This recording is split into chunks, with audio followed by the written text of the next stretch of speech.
Let's mic history को जानो।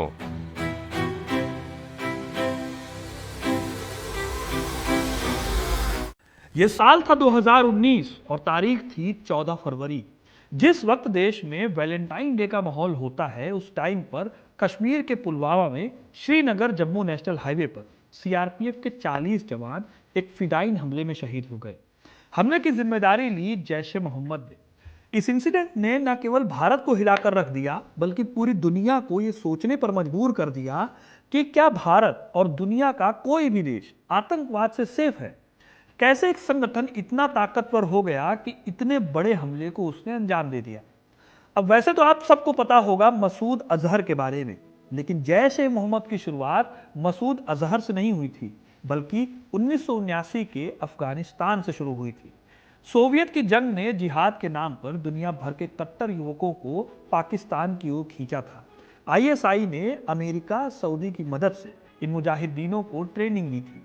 इन्हीं से हरकतुल जिहाद और बाद में हरकतुल मुजाहिदीन बने। ये कश्मीर में भारत के वो हथियार थे जिन्हें आईएसआई ने बनाया था, जिनसे भारत पर हमले होने थे। इसी दौरान एंट्री होती है मसूद अजहर की, बहावलपुर का एक मौलवी जो कि आगे चलकर आईएसआई के टेरर का स्टार्टअप फाउंडर बना। लेकिन ये आदमी तो 1994 में एक फेक पासपोर्ट पर भारत आया था और पकड़ा गया था। इसने पूछताछ में एक थप्पड़ में सब कुछ उगल दिया था। फिर भी यही आदमी आईएसआई की नज़र में कैसे एक फ्यूचर एसेट बन गया, कैसे उसने एक ऐसा संगठन खड़ा किया जो सिर्फ मसूद अजहर की महत्वाकांक्षा से नहीं, बल्कि आईएसआई की फंडिंग, पाकिस्तान की पॉलिसी और अफगान जिहाद के नेटवर्क और फिदाइन कल्चर के मेल से बना। ये कहानी है कि जैश ए मोहम्मद जैसा एक संगठन कैसे पैदा होता है, कैसे बढ़ता है और कैसे देशों की राजनीति को हथियार की तरह इस्तेमाल करता है। आज हम जैश ए मोहम्मद की पूरी कहानी को जानेंगे, तो वीडियो को एंड तक जरूर देखिएगा, क्योंकि अपना इतिहास नहीं जानेंगे तो खुद को कैसे पहचानोगे। जैश ए मोहम्मद की कहानी को समझने के लिए हमें 1979 में वापस जाना होगा, जब सोवियत संघ ने अफगानिस्तान पर हमला किया था। इस अटैक के बाद एक एंटी सोवियत सेंटिमेंट जन्मा और सोवियत के खिलाफ की इस लड़ाई को जिहाद का नाम दिया गया।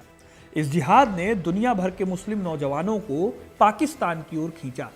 पाकिस्तान की intelligence agency inter services intelligence यानी आईएसआई ने यूएसए और सऊदी अरब के सपोर्ट से इन मुजाहिदीन लड़ाकों को ट्रेनिंग, हथियार और फंडिंग शुरू की। 1980 के दशक में पाकिस्तान की खुफिया एजेंसी आईएसआई ने अफगानिस्तान में सोवियत यूनियन के खिलाफ लड़ने के लिए कट्टर जिहादी नौजवानों को ट्रेनिंग दी। ये लड़ाके बाद में हुजी जैसे मौलिक इस्लामिक समूहों में बदल गए। ये वो संगठन थे जो जिहाद के नाम पर आतंक फैलाने की बातें करते थे। इन संगठनों का पाकिस्तान ने स्ट्रेटेजिक वेपन की तरह इस्तेमाल किया। इन्हें कश्मीर में भेजकर आईएसआई ने भारत पाकिस्तान के रिश्तों में अपनी डीप एसेट बनाने की रणनीति अपनाई। इस मॉडल का मकसद महज धार्मिक लड़ाई नहीं था, बल्कि पाकिस्तान की रीजनल पॉलिसीज को आगे बढ़ाना भी था। 1980 के दशक में हुजी का नेटवर्क मजबूत होने लगा। इसी दौरान एंट्री होती है एक नए रिक्रूट की, जो आगे चलकर आतंक का चेहरा ही बदल देने वाला था। इस लड़के का नाम था मसूद अजहर। ये वही अजहर है जिसे 2001 में भारत सरकार को कंधार हाईजैक के चलते छोड़ना पड़ा था। खैर, मसूद पाकिस्तान के बहावलपुर का रहने वाला था और कराची के जामिया उलूम इस्लामिया मदरसे से पढ़ा लिखा था। वो अच्छी स्पीच दे लेता था और इस्लामिक स्टडीज पे अपनी पकड़ के चलते जल्दी ही संगठन का जाना पहचाना चेहरा बन गया। लेकिन इसी बीच एक ऐसी घटना होती है जिसने मसूद की लाइफ को बदल कर रख दिया। 1984 में हुजी के अंदर एक फूट पड़ी। इसका एक हिस्सा अलग होकर HUM यानी हरकतुल मुजाहिदीन बना। मसूद अजहर शुरुआती दिनों में HUM के साथ था। दोनों गुट देवबंदी सुन्नी आइडियोलॉजी पर भरोसा करते थे और कश्मीर में जिहाद के मकसद से काम करते थे। मसूद अजहर लोगों को जोड़ने का काम करता, फंड इकट्ठा करता और लोगों को ऑर्गेनाइजेशन में शामिल होने के लिए मोटिवेट करता। फिर 1993 में हुजी और HUM दोनों एक हो गए और दोनों ने मिलकर HUA यानी हरकतुल अंसार नाम से एक नया संगठन बनाया। इस यूनिटी से इस गुट की ताकत बढ़ी और मसूद अजहर इसमें हेड प्रोपेगेटर और ऑपरेशनल नेता बनाया गया। इसका मकसद साफ था, HUA को सिर्फ कश्मीर या पाकिस्तान तक लिमिटेड ना रखकर एक ग्लोबल जिहादी ऑर्गेनाइजेशन को बनाना। लेकिन इसी बीच मसूद अजहर से एक बहुत बड़ी गलती हो गई। अभी तक मसूद ने जैश ए मोहम्मद जैसा संगठन खड़ा नहीं किया था, लेकिन उसकी इस गलती ने उसे मोटिवेट किया इस ऑर्गेनाइजेशन को बनाने के लिए। तो जनवरी 1994 में मसूद अजहर एक बहुत ही सीक्रेट मिशन के लिए भारत आया। ये पुर्तगाल के पासपोर्ट पर यहाँ पर आया था। उसका मकसद था कश्मीर में HUA के बिखरे हुए कैडर्स को इकट्ठा करना, उनको एकजुट करना, उनके ऑपरेशंस का एक सिस्टम बनाना, और फिर इसके चलते उसने कश्मीर में कई अलग अलग मीटिंग की, कई लोगों को आतंक के रास्ते पर ढकेलने के लिए उसने मोटिवेट किया। लेकिन इसी बीच इंडियन सीक्रेट एजेंसीज को उसकी खबर मिल गई। फिर 10 फरवरी 1994 को मसूद अजहर को जम्मू और कश्मीर के अनंतनाग जिले में एक रूटीन चेक पॉइंट पर अरेस्ट कर लिया गया। इतनी आसानी से कश्मीर का इतना बड़ा आतंकी गिरफ्तार हो जाएगा ये किसी को नहीं पता था। और यह आतंक का सरगना जिसका काम दहशत फैलाना था, वो एक ही थप्पड़ में सब कुछ उगल देगा ये भी किसी को नहीं पता था। जी हाँ, सिक्किम के पूर्व DG अविनाश मोहनाने ने बताया था कि 1994 में अजहर से उन्होंने पूछताछ की। उन्होंने बताया कि एक मिलिट्री ऑफिसर के एक ही थप्पड़ में अजहर ने सारी खुफिया जानकारी हमें दे दी। खैर, जब ISI को इस अरेस्ट की खबर मिली तो मसूद अजहर अचानक से उनकी नज़रों में एक की एसेट बन गया। उन्हें उसमें केवल एक मौलवी नहीं दिखा, बल्कि एक ऐसा फ्यूचर का मोहरा दिखाई दिया जिसके पास रिलीजियस नॉलेज थी, उसकी ओरेटरी स्पीच बहुत अच्छी थी, उसके संगठन चलाने की क्षमता भी काफ़ी शानदार थी। ISI ने फील किया कि मसूद में वो करिश्मा था जो हज़ारों लोगों को शहीदी के नाम पर लड़ने के लिए मोटिवेट कर सकता था, और वो उनके लिए एक सुपर टेररिस्ट बन सकता था। ये सब कुछ समझ आते ही मसूद को जेल से निकालने की कोशिश की जाने लगी। सबसे पहले 1995 में अल फरान किडनैपिंग का मामला था, जिसमें कि कश्मीर में ट्रेकिंग कर रहे 6 वेस्टर्न टूरिस्ट को किडनैप कर लिया गया। किडनैपर्स ने मसूद अजहर की रिहाई की मांग की, लेकिन ये ऑपरेशन नाकाम रहा और बंधकों को मार दिया गया। फिर 1999 में जम्मू में कुछ टेररिस्ट ने मसूद को सुरंग खोदकर भगाने की कोशिश की, लेकिन मसूद का पेट इतना बड़ा था कि वो पेट सुरंग में ही फंस गया। इसके चलते मसूद अजहर दोबारा नाकाम हो गया भागने में। लेकिन मसूद ISI को इतना काम का आदमी लगने लगा था कि उसे छुड़ाने की कोशिशें हमेशा चलती रही। इस तरह 1992 से 1999 तक लंबे टाइम तक मसूद अजहर जेल में रहा, लेकिन ISI और उसके आतंकी लगातार उसे छुड़ाने की साजिशें रचते रहे। इसी बीच आतंकी एक ऐसा काम करने में कामयाब हो गए जिसके चलते इंडियन एजेंसीज को मसूद को छोड़ना पड़ा। 24 दिसंबर 1999 इंडियन हिस्ट्री का ऐसा डार्क ही चैप्टर है। इंडियन एयरलाइंस की फ्लाइट IC-814 जो काठमांडू से नई दिल्ली आ रही थी, उसको आतंकियों ने हाईजैक कर लिया। HUM के मेंबर्स जहाज को अफगानिस्तान के कंधार ले गए, जो उस वक्त तालिबान के कंट्रोल में था। इस हाईजैक के चलते 31 दिसंबर 1999 को मसूद अजहर को उसके 2 सपोर्टर्स अहमद उमर सईद शेख और मुश्ताक अहमद जरगर के साथ रिहा कर दिया गया। ये तीनों रिहा होकर कंधार से पाकिस्तान पहुंचे। ये रिहाई इंडिया के लिए बहुत बड़ा सेटबैक था, क्योंकि पाकिस्तान में मसूद अजहर अब जिहादी हीरो बन गया था। मसूद ने अपनी इमेज का फायदा उठाया और तुरंत ही देश भर में रैलियां करनी शुरू कर दी। हजारों लोगों ने उसे सपोर्ट भी किया। उसने अपने भाषणों में भारत पर काफिरों का देश होने का आरोप लगाया, कश्मीर में जिहाद को आखिरी जीत तक ले जाने की कस्में खाई। अपनी रिहाई के तुरंत बाद मसूद अजहर अफगानिस्तान चला गया। वहां उसने तालिबान के सुप्रीम लीडर मुल्ला उमर और अलकायदा के सरगना उसामा बिन लादेन से मुलाकात की। इन मीटिंग्स ने मसूद की ग्लोबल जिहादी साख को मजबूत किया। उसामा बिन लादेन ने मसूद को फंड, लॉजिस्टिक सपोर्ट और इंटरनेशनल नेटवर्क तक पहुंच का वादा किया। इन सब के बाद फरवरी 2000 में कराची के एक बहुत बड़े फंक्शन में मसूद अजहर ने फॉर्मल तरीके से ऑफिशियली एक और बड़े और बहुत ही घातक संगठन की शुरुआत की। इसका नाम रखा गया जैश ए मोहम्मद। जैश ए मोहम्मद का मतलब होता है दोस्तों मोहम्मद की सेना, यानी ये लोग पैगंबर का इस्तेमाल कर रहे थे अपने इन टेररिस्ट ऑर्गेनाइजेशन को चलाने के लिए, इनकी वैलिडेशन के लिए। ये ऐलान अपने आप में आतंकवाद के इतिहास में नए चैप्टर की शुरुआत थी। इस तरह जैश ए मोहम्मद का जन्म एक कैदी की रिहाई से हुआ था, लेकिन आगे चलकर बहुत जल्दी पाकिस्तान की स्ट्रेटेजिक डेप्थ का एक बहुत ही नुकीली तलवार बनने वाला था ये संगठन। इसकी वजह थी मसूद अजहर का दिमाग। जैश ए मोहम्मद किसी नॉर्मल आतंकी संगठन की तरह धीरे धीरे नहीं बढ़ रहा था, बल्कि ऐसा लगा जैसे कि एक बहुत बड़ा टेरर स्टार्टअप लॉन्च किया गया हो। शुरू से ही फंडिंग थी, सिक्योरिटी थी, अपना पूरा सपोर्ट सिस्टम उसको मिल गया था। आईएसआई ने जैश को शुरुआती फंड, पुराने हथियारों की सप्लाई और खैबर पख्तून और मुजफ्फराबाद जैसे इलाकों में ट्रेनिंग कैंप लगाने की फैसिलिटी प्रोवाइड कर दी। इसके साथ साथ आईएसआई इंडियन आर्मी की एक्टिविटीज और कश्मीर के हालात पर भी सीधे सीधे इंफॉर्मेशन जैश तक पहुंचाने लगी। उसामा बिन लादेन और गल्फ के दूसरे संगठनों से भी जैश को मदद मिली। आईएसआई की स्ट्रेटजी दरअसल ये थी कि लश्कर तैयबा की तरह ही एक और बहुत ज़्यादा एग्रेसिव और कट्टर आइडियोलॉजी वाला ग्रुप तैयार किया जाए, ताकि ये दोनों संगठन आपस में भी कंपटीशन में रहें और कश्मीर में आईएसआई का कंट्रोल मजबूत बना रहे। इस तरह भारत से निकलने के बाद जल्दी ही मसूद के जैश ए मोहम्मद ने एक स्टेट स्पॉन्सर्ड आतंकी संगठन खड़ा कर दिया, जिसका मकसद था भारत में बड़े और बहुत ही ज़्यादा विनाशकारी हमलों को अंजाम देना।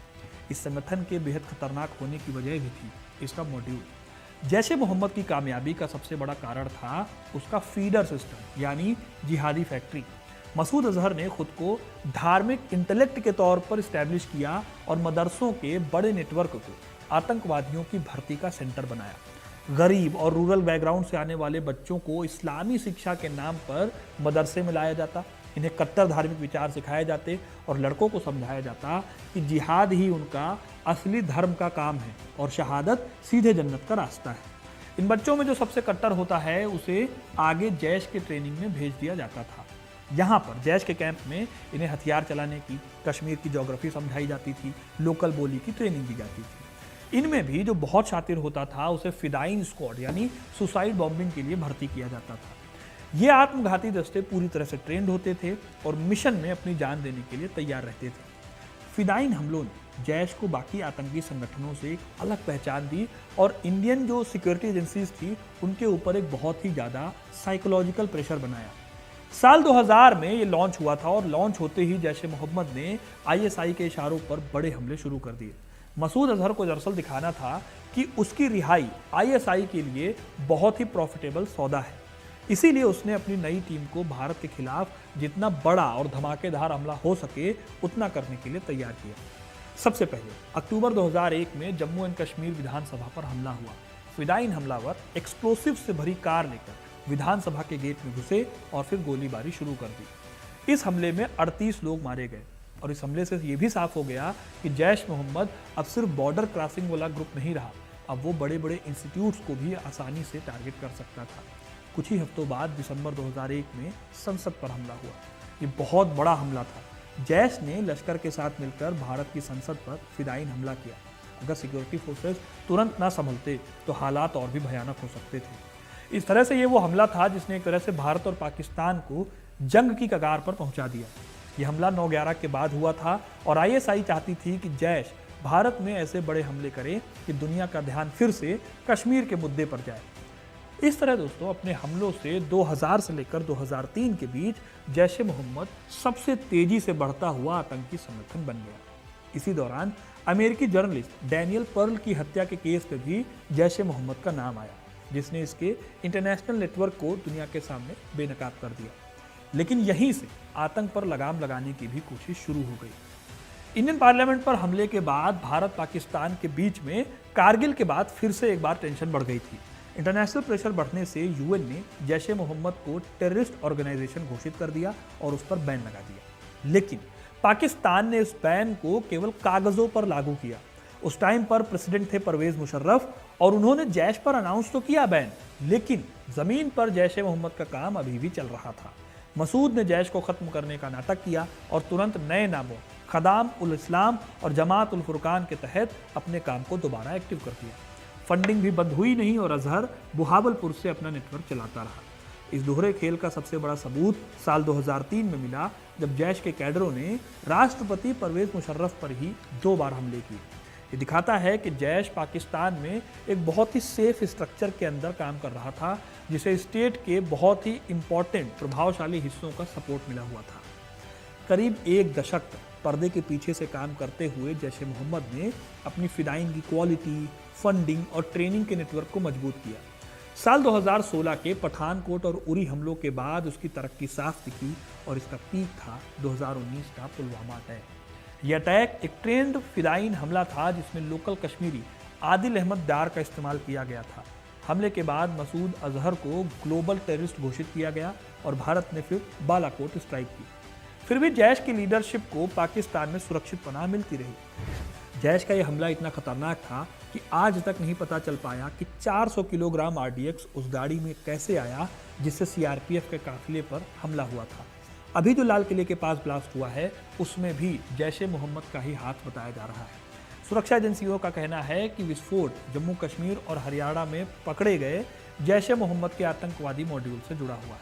इस मॉड्यूल में 20 से ज़्यादा सस्पेक्ट लोग सामने आए हैं। इनमें डॉक्टर, धार्मिक नेता और स्लीपर सेल के सदस्य भी शामिल हैं।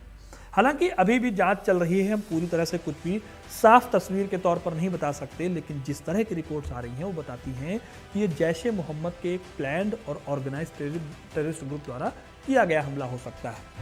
अगर ये सब कुछ सच निकला दोस्तों, तो जैश ए मोहम्मद को और सपोर्ट मिलेगा दूसरे आतंकी संगठनों से, क्योंकि जैश का यह अटैक कोई गरीब और ग्रामीण लोगों का अपने जिहादी शिकंजे में फंसाकर किया गया अटैक नहीं है, बल्कि ये मॉड्यूल वाइट कॉलर टेररिज्म की इमेज भी दिखाता है। डॉक्टर, मौलवी और प्रोफेशनल्स की जो पार्टिसिपेशन है, इसने बहुत ही स्ट्रेटेजिक और खतरनाक रूप दिया है। आप सुन रहे थे let's mic more than radio. Follow कीजिए हमें हमारे सोशल मीडिया प्लेटफॉर्म्स पर। तो दोस्तों, ये थी कहानी जैश ए मोहम्मद की।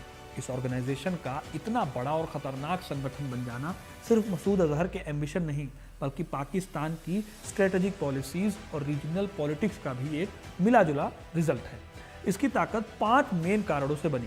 पहला, आईएसआई का लगातार संरक्षण, फंडिंग, ट्रेनिंग और उसको सेफ जगहें प्रोवाइड करना, जिसने हर तरह के बैन के बाद भी जैश को दोबारा खड़े होने में हेल्प की।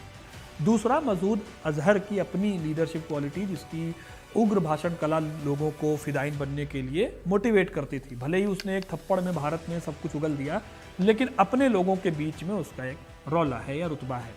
तीसरा, अफगान जिहाद का बैकग्राउंड, जिसने जैश को एक ग्लोबल जिहादी नेटवर्क और फंडिंग से जोड़ दिया। चौथा, पाकिस्तान का वो सेफ माहौल जहां पर बहुत ही कट्टरपंथी मदरसे और उनका सोशल सपोर्ट जैश को भर्ती और फंड जुटाने में मदद करते रहे।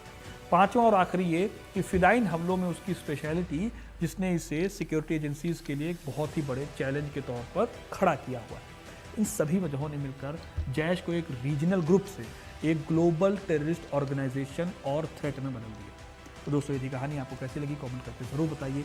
वीडियो को लाइक और शेयर करना ना भूलें और ऐसी इंटरेस्टिंग कहानियों के लिए, इतिहास से जुड़े रहने के लिए हिस्ट्री कनेक्ट को सब्सक्राइब जरूर करें। धन्यवाद।